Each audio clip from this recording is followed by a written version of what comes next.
Christie came along.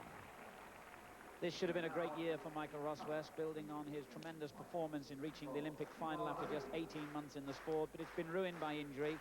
He came back too late, really, to give of his best in the 3As, in which he finished 8th, and therefore has failed to win a place in England's Commonwealth Games team. So he'll be looking for some consolation in this 100 metres, in which he's drawn in lane 1 as a guest competitor. Running for England in the match are Lincoln Asquith, who's in good form at the moment, in lane 4, and the 20-year-old Haringey runner Darren Braithwaite, making his England senior debut. Roswest 1, Mancini, Italy in 2, Jackson, Australasia in 3, Asquith of England in 4, Hulot, Italy in 5, Naylor, the Australian, in lane 6, Braithwaite of England in 7, Guthrie, who runs as a guest competitor, although he is in fact Australian, nearest to the camera there, in lane 8. The men's 100 metres. One false start already against Lincoln Asquith in lane 4. Third. This time away. Roswest there always finds it a problem, giving of his best in this event. On Asquith's inside, Jackson, the Australian, leading, and Jackson just makes it. Roswest got second place, and Asquith close as well. In fact, on the line, Roswest was closer to the Australian than perhaps it looked from our camera angle. And when we see that again, he might even have shaded the Australian, who made the best start, certainly. Jackson third from the right there. Roswest always finds it a problem, a tall and lanky and rather ungainly runner, giving of his best over 100 metres. But once he gets into his running, then he is very good indeed. And he had by this point of the race. Jackson still leading. Most pressure at the moment coming from Asquith. All in white there in lane 4. And Roswest gaining all the time on Jackson here. Remember the angle a little bit steep here on the line. And, well, a photo finish, but I still think the Australian got it. Asquith third. Alan's quite right indeed. Tim Jackson did win, 10.39 from Roswest's season's best, 10.40. Lincoln Asquith third, Darren Braithwaite fourth. And still to come from us here at Gateshead, they're going to be going for a pretty quick men's 4x200 metres relay. We're going to take a look at Daley Thompson as well. Daley preparing for a big decathlon coming up in France in a couple of weeks' time.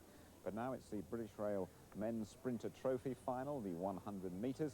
And that's Linford Christie, really, against the best of the rest. Britain's #1 sprinter, Linford Christie, goes in lane 4 in this 100 metres, which is actually for the British Rail Sprinter Trophy. And it's a trophy that he's won several times before, Linford. And really, although it's not part of the match, this is the highest quality lineup of the day. Marcus Adam, the 21-year-old United Kingdom champion, runs in lane 3. And then on the other side of Christie in lane 5 is John Regis. And really good men in every lane. Jason Euron, Addy Maffey, Marcus Adam, Linford Christie, John Regis, Lincoln Asquith, Tony Jarrett. Interesting to see how he goes, the high hurdler, and Lenny Paul completes the lineup in lane 8. Christie in good form at the moment, ran well in Brussels on Friday night. And they're all the way first time, despite the problems they had with the block before the race. Christie leading the field here. Maffey's going very well, and then Adam between them. It's Linford Christie emphasising his #1 position once again. Jarrett ran splendidly as well. 10.44 the time. Christie winning it. Adam got second, and I think Jarrett was third. And that's a terrific performance by Jarrett if he's confirmed in that position. We'll look again at the replay, but Christie dominated from the start. Always likes to go out and prove once again that he is the British #1, and did so here. Fourth from the right, Linford Christie.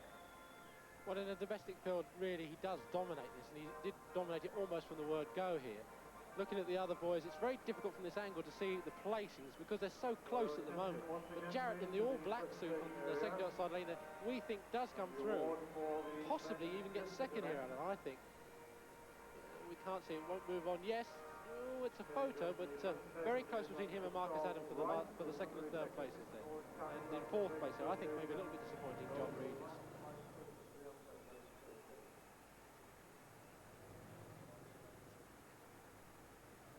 Well, Linford has proved himself superior once again. The fourth time now he's won that British Rail Sprinter Trophy, and that always means a lot to him. Here's the head-on view of Linford Christie's superb style. Number 2, Marcus Adam, who's better over 200 metres, running very well over the shorter distance. Number 3, John Regis, bit disappointing. He was last in Brussels on Friday, over 200 metres. He must be a bit concerned about his form at the moment, John. But Linford is rounding into good shape. And the result was a win for Linford Christie in 10.44. In fact, those are our 4 sprint relay members. Marcus Adams second, Tony Jarrett third, and John Regis fourth, just ahead of Lincoln Asquith, 10.73. The time's a little slow, but they were running into a wind of minus 0.96 metres per second. But a good win by Christie there. And good to see Adam, Jarrett Well, and Linford Regis. Christie really, thanks Peter, running into form at just about the right time with that World Cup coming up. Now let's take a look at Daley Thompson. Daley, as I just said, all set for his first